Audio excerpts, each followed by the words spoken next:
Hello. Hi, everyone. This is Dr. Echefu.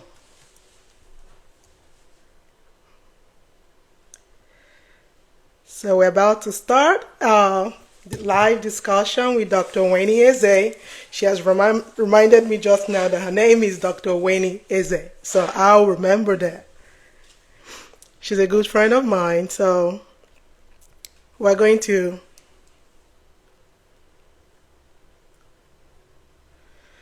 let me make sure let's see.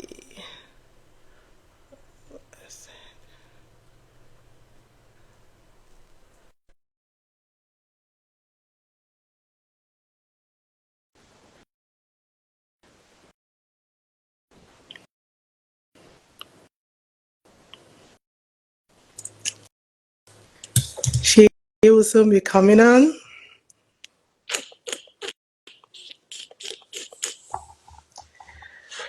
It's been a stressful week for me,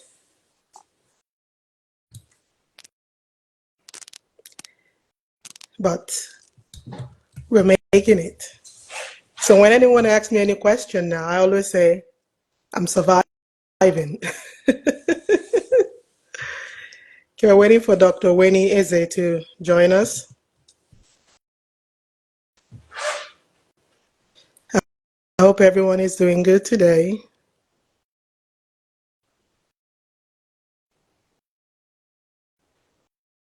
We're going to be talking about, says unable to join. Let me see.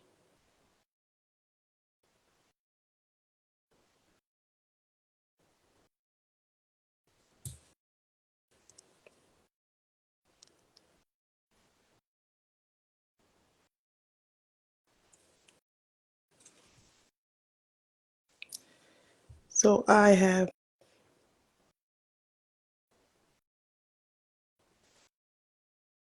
I'm waiting for her to join. She's actually trying to join.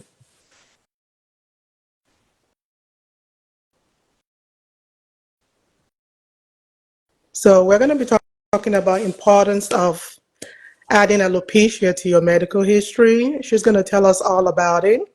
She's going to tell us about her encounters in the hospital and what people tend to miss out and why it's important to add that to your medical history.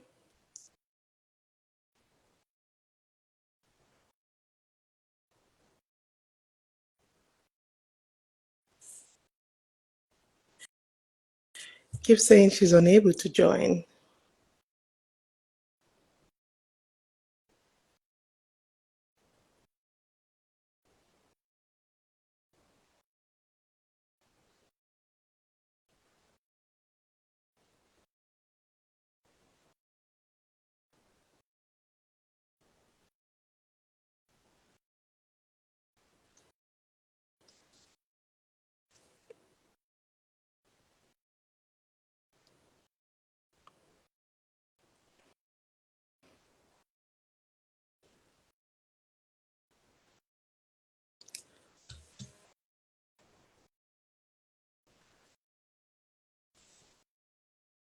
So we're waiting for her to join us.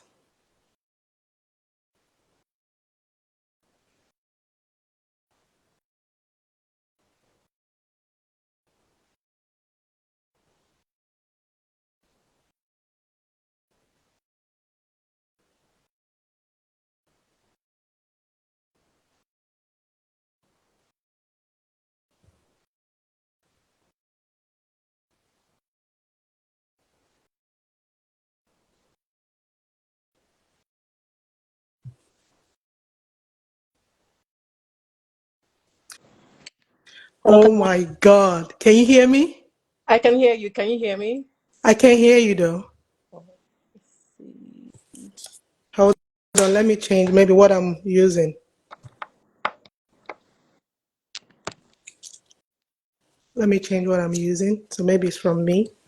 Can you hear me now? Yes, I can hear you. Yeah, so I'm trying to join with my laptop, but Okay. there were some hiccups with joining on Instagram Live from your laptop. But Okay. I'm on my iPhone now. I got my coffee, So we're, we're She said, I so got my coffee, and that's how we do it. Okay, I'm gonna stop laughing. I'm gonna try and not go off topic because you're my friend. So I'm gonna try not to go off topic today. Well, thank you for joining us today. Thank you for joining us. Like it's been. my pleasure. Let me tell them a little bit backstory before you came in. I've been asking this doctor to join me on live for months since last year. Every minute I keep bugging her. When are you ready? Are you ready? Are you ready? Then finally she said, I'm ready. And thank you so much. I know how busy you are. So thank you so much. Thank My, you so much for joining us. Okay. So I'm going to try and make you as comfortable as possible. And so the essence of this is just to let our audience know, the importance of medical history. It's not just alopecia. Alopecia is just one part. So it's not just alopecia, like I said. So it's just for our audience to understand that it's time to include all parts of your medical problems when you are asked. Not just the medical problem, the medication. And because people tend to skip it, even topical medication, herbal medication, people tend to skip it. They're like, well, my doctor didn't give me that, but you're taking it over the counter. You bought it on Amazon. You see, you're taking this for this. So it's very important so this is the reason for the discussion today. And the only thing I ask for is to kind of explain things in layman's term, so that we can understand. We both are doctors, but not everyone is a doctor. So I kind of try to explain things in the way people can understand and follow. So that when the life is done and they ask them, what did you learn from this? They will remember something because sometimes people talk in medical terms and they didn't get anything. So I try to tell my the people that I bring on, please try and explain things for us. So let's get on with it. Are you ready? go ahead. Okay. So tell us who you are. I mean, I know who you are, but tell us who you are. Well, I'm Dr. Onweni Eze. Okay. I'm a board certified internist, currently working as a hospitalist, hospital medicine, Mhm. also a wife and a mother to three lovely kids. Yes. I love to read in my Awesome. spare time, Awesome. novels. I also enjoy traveling Awesome. and going to the movies, not just watching it from home. Like I feel like one of those people that still go to the movies. Really? Yeah, so Okay. we enjoy going to the movies and Awesome. yeah. Awesome. Awesome. Awesome. So when people say you said internal medicine, internist, hospitalist. Can you explain to people what does it mean to be an internist, to be a hospitalist, so that they can understand what specifically you do?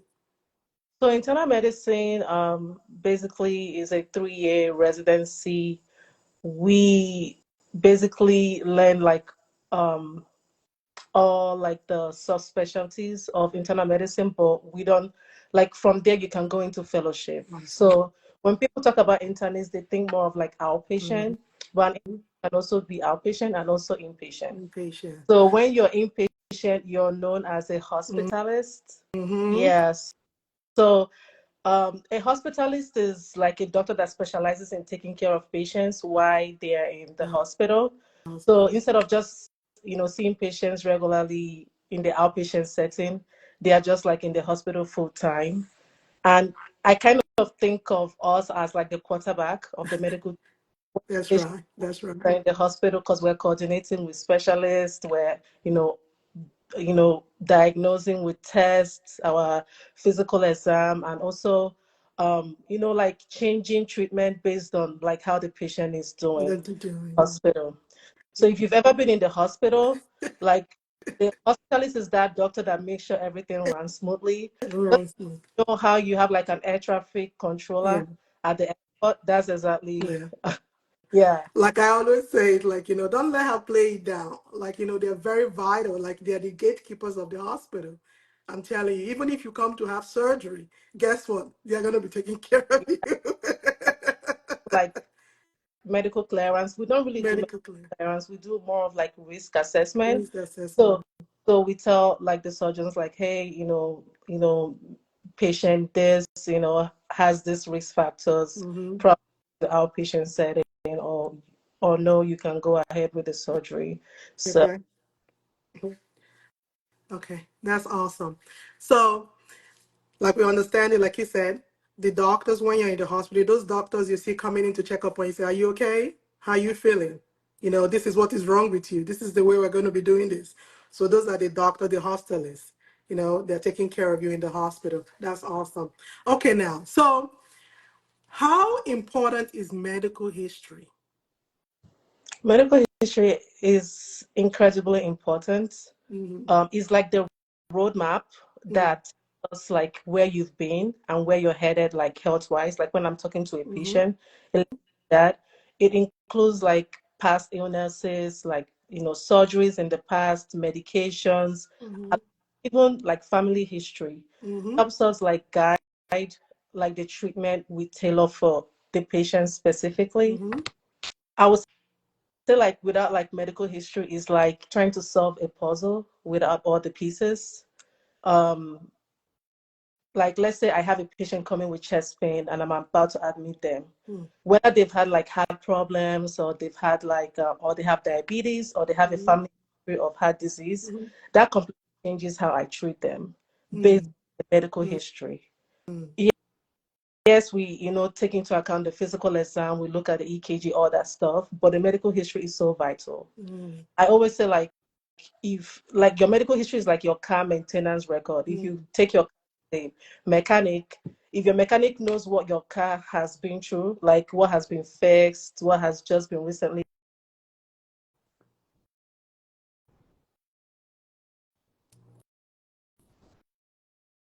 I can't hear you.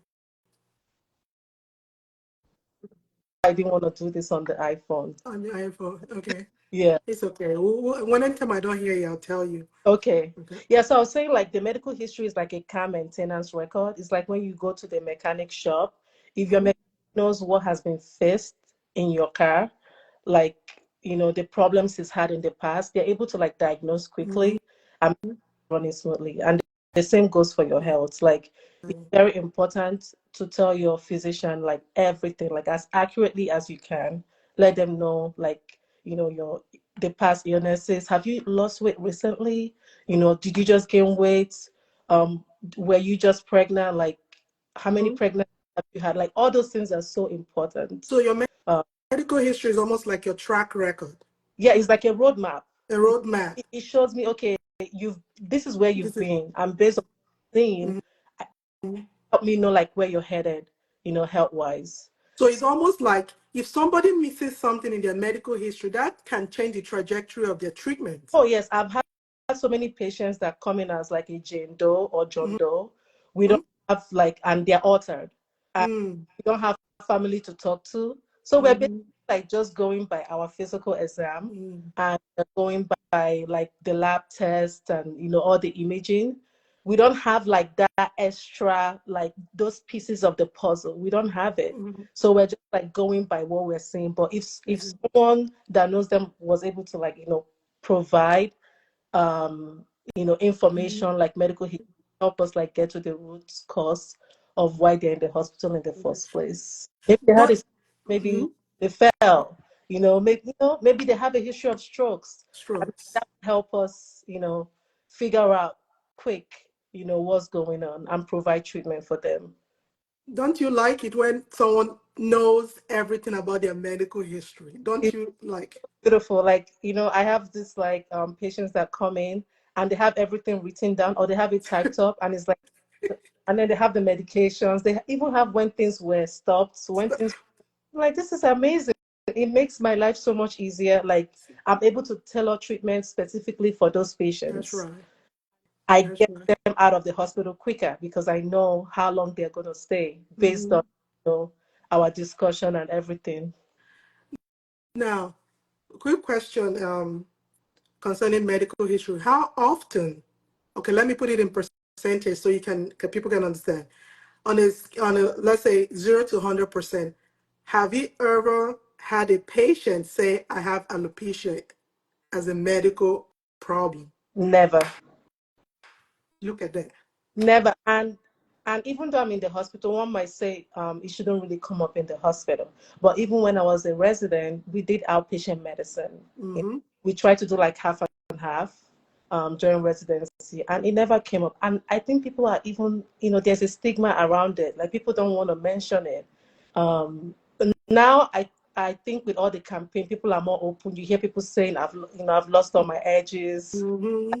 but they say Yeah, jokingly. They don't think I'm going to do anything about it. about it. They think Yeah. of it as cosmetic, but Mm. of it as part of your medical history. But I tell people that alopecia is a medical problem. When you say hair loss, people tell me, oh, I have hair loss. And some people tell me I have alopecia. So sometimes they tend to disassociate hair loss from alopecia. I'm like, no, just like you have high blood pressure, it's called hypertension. So hair loss is called alopecia. So when they're talking to you, when a doctor is talking, it's important to say, I have alopecia, because there are different types of alopecia. You don't need to go into details, but you need to say I have alopecia. And they're going to ask you, what medication do you take for that alopecia? Because so you see how it's important this discussion is, because you're telling me 0%. Like I feel a kind of way, like you've not had any patient tell you I have alopecia, like and but have you ever seen a patient or client you've seen and you clearly see they have alopecia, but they don't include it? Absolutely. Yeah, absolutely. And I know, like, you've had so many podcasts, like, when we say alopecia, it can be indicative of, like, hormonal Mm-hmm. imbalance, Mm-hmm. especially your thyroid hormone. It can be Mm-hmm. indicative of, like, iron deficiency, Mm-hmm. which women have. Mm-hmm. Almost everyone in the United States have iron deficiency, even vitamin D, Mm-hmm. uh, like, even some other nutrients, like your zinc, your minerals. Yeah. So it's so important, but I think we need to do like create more awareness. Mm-hmm. Seen it pick up in the past few years Mm-hmm. now, like the alopecia with all the campaign and Okay. yeah. But that's the problem I also have is that they always think alopecia might be an isolated problem. Now you've already mentioned, look at you already mentioned 6 to 7 things that might be associated with the alopecia. You said iron deficiency, vitamin D deficiency. Almost everyone is vitamin D The deficient. deficient. Almost everyone in America is vitamin D deficient. Like you've talked about that. And they don't know that when you're in the hospital, you run labs, you do blood tests almost every day. And you can kind of figure out, hey, why is this person losing hair based on their blood test? Can say, hey, your vitamin D level is low, and you can actually replete it while they're in the hospital. Absolutely. And they don't understand the relationship. Why it's important to list alopecia as your medical history? Do you think? I think, like you said, I think it's more of a stigma. Yeah, like people are covering, it's like part of like that societal norm for beauty. People are, covering with wigs, covering with other things, adding like clip-ons and all that. There's nothing wrong with that, but Mm-hmm. when you come to your physician, that should be a safe space where you should, open up. Like when I've talked to people, like I notice it and I'm like, hey, what are you doing about this?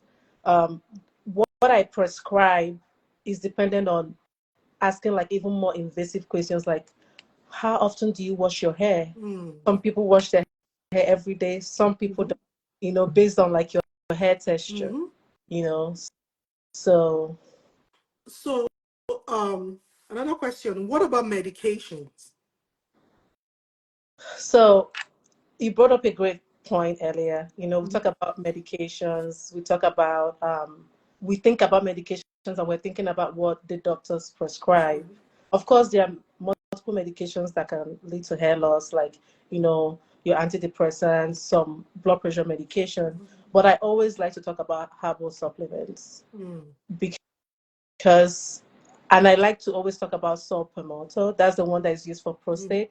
Is well known to improve hair growth, but you have to use it in moderation because you use it a lot, then you start losing hair, like your hair starts shedding.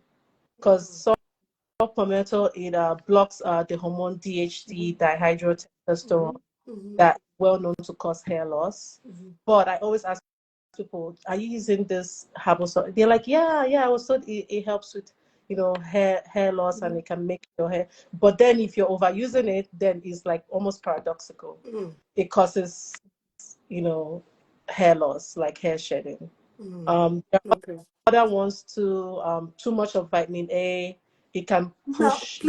please tell us, please, why do people take vitamin D if their vitamin D is normal, or they take all these supplements if they don't need it?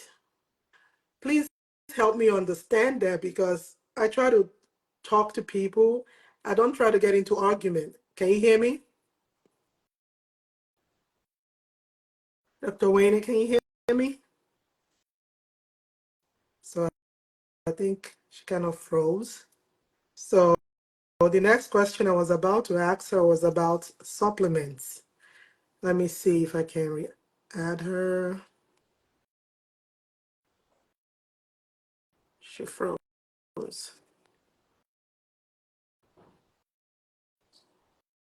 Yes, I can hear you. Sorry about that. Like calls keep coming Yeah, in. it's My iPhone okay. and it freezes. So the question I wanted to ask you about, I know every elderly client we have, and you see it in the hospital too, they're on multivitamins. And I think there are studies that have shown that actually taking multivitamins, it doesn't add anything. Like.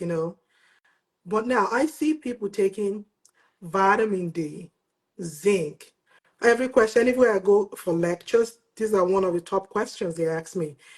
Vitamin D, zinc. I'm like, the first question I ask is, do you have a primary care doctor? Number one, Mhm. because that's the basis. If someone doesn't have a primary care doctor, I don't really tend to listen after that. But I'll ask you, do you have a primary care? Now, has your doctor checked all those vitamin D? I mean, All those, checked, at least those are basic. Have they checked it? Your thyroid hormones, have they checked it?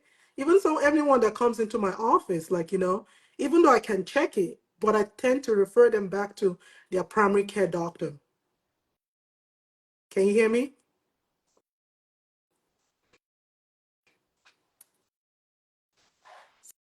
So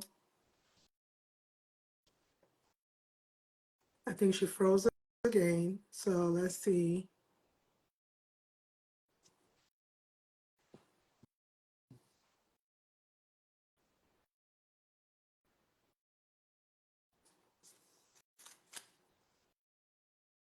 So she's going to try and join us back.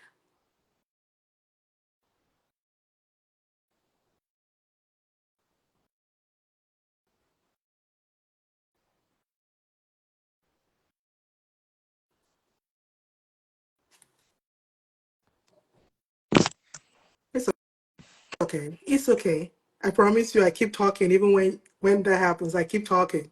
Okay. So now tell us a little bit. What do you think about people taking vitamin D when their vitamin D levels are normal, or or taking all these supplements? What do you think about it? so like there are some vitamins that even if you take a lot of it, it doesn't really cause any issue because um it doesn't get to like a toxic Toxic level. level, yeah. Yeah, but then there are some vitamins and especially the minerals, like when you're talking about zinc. Yeah, those ones get to toxic level. And it's important before you start taking supplements, or if you're already on supplements, to have your doctor check some labs to make sure that you're not overdoing Mhm, things. So kind of like what I talked about with the supplement. So yes, it improves hair growth, mhm, but then if you use too much of it, then it can backfire on you, so to say. Yeah. mhm. So you think there's no reason for taking it if you don't need it? No. Okay, thank you so much. Then what about the people that, let's say now, the people that don't include their full medication, what they take in medical history, because they are thinking medical history just telling us about the problems you have.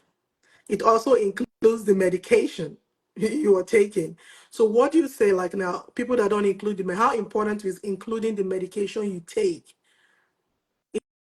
in your medical history? Is part of the medical history, is a vital part of it. Um, I almost want to say is more important than your past. illnesses. Like I'm just saying that because almost all the medications we take have side Yeah. effects. Yes. Yeah, almost like it's rare to find a medication that doesn't have any side effect. Mm. So it's incredibly important. I know everybody knows about like the GLP-1 medications now, Mm-hmm. like the new Mm-hmm. Ozempic Mm-hmm. and Daro. One of the side effects is like a big drop in your weight, Mm-hmm. and that can cause hair loss. Mm-hmm. Stress from losing that weight can push your hair follicles into the resting phase, and then after some few months your hair you start losing hair. That's like a telogen effluvium, Mm-hmm. which is stress related hair loss. Mm-hmm. So it's so vital. And please, please, please, when you're including your medication, the ones that the doctor prescribed, include your herbal supplements. Mm. So you're not just talking about the prescribed ones, even the ones you're you're getting over the counter, Those ones, you're buying from those Amazon, ones are always, most of the time, they come. mm. The ones you're buying from eBay. Yeah, there are some supplements like Mm-hmm. ephedra is banned in the United Mm-hmm. States because it has like the stimulants, Mm-hmm. Mm-hmm. um, it's banned, but some people find a way to get it and they're using it. Mm. Um, Yeah, but some people that travel, yeah, some of them sometimes because it's not as regulated as it is in the United States, so they tend it's, to, buy some of those medications over the counter. yep, Mm. and also lead to telogen effluvium as well. Yeah. So much hair. Mm. So And that's, mm-hmm. Mm-hmm. I'm listening. yeah, so as I know, like when you see your patients in the clinic now, you obviously go through their medications because you're trying to see, okay, what is this medication doing for these patients' different hair cycles? I'm Yeah. sure that goes Mhm. that goes through your mind. Yeah. The way I look at it, like I told you that the first person I ask you is that, do you have a primary care doctor? I don't care. I ask that person, do you have a primary? Because if you have a primary care doctor, it, it's to me, the way I look at it, it helps me establish trust. And I'll ask Okay. you, when was the last time you had your blood drawn, like your physical exam? Mm-hmm. So this is what helps me to establish this person is trustworthy. This person is going to be compliant. This person is going to follow through in their Mm-hmm. treatment. This person is going to do do you understand what I'm saying? So this is the way I process it. Because sometimes people say, I check their blood pressure and the blood pressure is high. I'm like, do you have hypertension? It's like, no. I'm like, no, you don't know. Most people say, no, I don't have hypertension. I'm like, no. When was the last time you saw a primary care doctor? You have a primary care doctor. 5 years. So Mm, that means you don't know your medical history. true. That means you're basically a blind. Do you understand? You don't know what is going on. So that's how I tease out primary care doctor.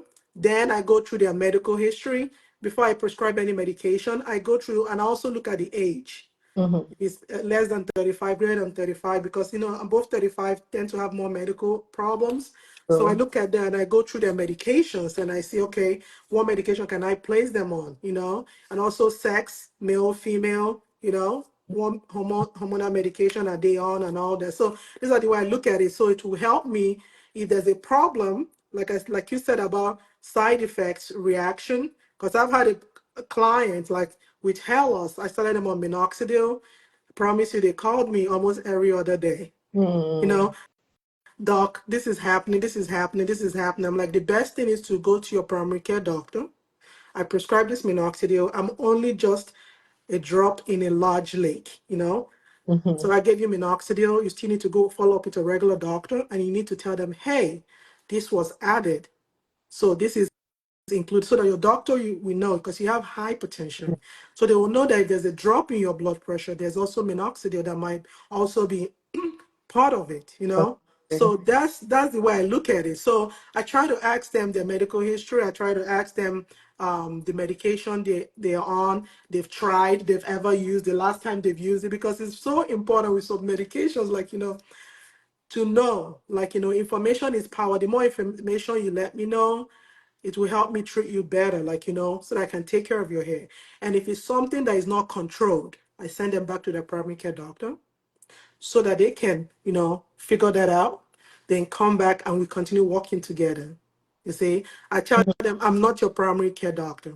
So I always let them know that I'm not their primary care doctor. This is what I do. This is what I specifically do. But if I notice there's something wrong, I'll have to refer you back. Right. So it's harder for me if they don't have a primary care doctor because I'll have to Just become a primary care doctor, do all that, trying to figure out what's going on and all that. Oh, wow, this is also interesting. So what is the advice you usually give to people when you notice that?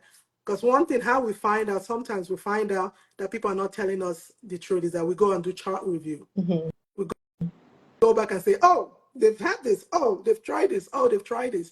So what do you think when people miss their medical part of their medical history, they don't tell you everything?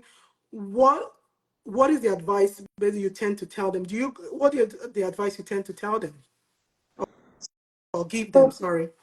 yeah, so basically, we just repetition. Repetition. I always like tell them and stress the Mhm. importance of medical history.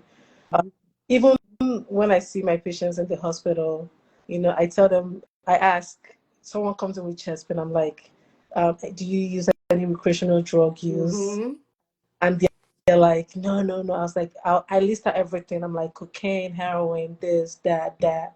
And then I'm like, you have to tell me the truth. I'm not the police. I'm not law enforcement. Mm. But it's important for me to have this information because it changes the way I treat you. You can, lie to anybody else, but lying to your physician or any body part of your medical team is a big error. And It's a it's big error. detrimental to your health because one, it delays care, Mhm. you things that have adverse effect to your situation, but it would have worked for another patient perfectly, but because you have this difference in your medical history, we have to tailor treatment specifically for For you. So you. stress the Yes, importance sir. of history, Yeah. and without it, I said earlier, it's like trying to solve a puzzle when you don't have all the pieces, and you can imagine how exhausting and frustrating um, Frustrating.